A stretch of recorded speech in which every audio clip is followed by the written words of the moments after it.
Дүкендерде нан мен сүттің бағасы қанша болып жатыр? Дүкендерде мен шынымды айтсам өте арзан. Мен айтатын болсам 500 теңге болу керек. Мен өз ауыл шаруашылық товар өндірушісімін. Менің бидайым қазір 100 теңгеден де өтпей жатыр.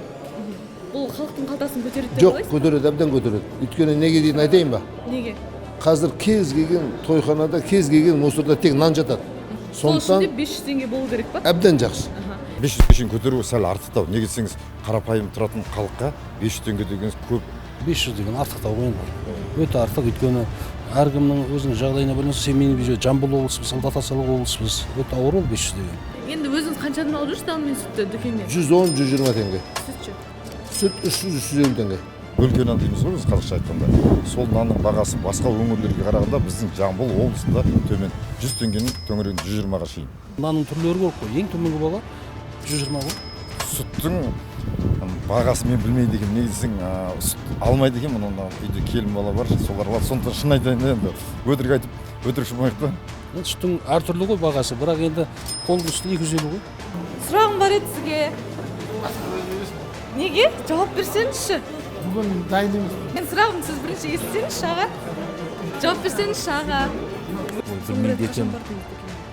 Дүкенге нанды күнде аламыз. Қаншадан алып жүрсіз?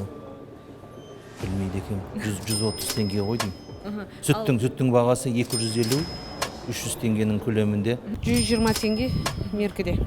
Нанның бағасы. Ал сүттің бағасы? Сүт мен ішпегеннен кейін білмеймін. Сүт ішпеймін.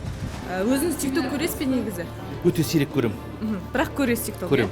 Осы TikTok әлеуметтік желісін біздің Қазақстанда жабылуын қолдайсыз ба? Егер де сондай ұсыныс білдірсе. Қауіпсіздік мақсатында артық болмас еді деп ойлаймын. TikToktың бетіне өте бір бейәдеп нәрселер көп шығады. Сауатсыз нәрселер көп шығады. Оның барлығын қолында телефон бар, жарайды. Есін жауып, жаңағы ес жиып етек жапқан адамдар оны сараптайды. Мен өзім TikTok көрмеймін, мүлдем көрмеймін. Мен өзім қолдаймын. Жабылған дұрыс ау деймін. Неге десеңіз, сол жерде бір жағымсыз нәрселер, жағымдыдан жағымсызы көп ау деймін.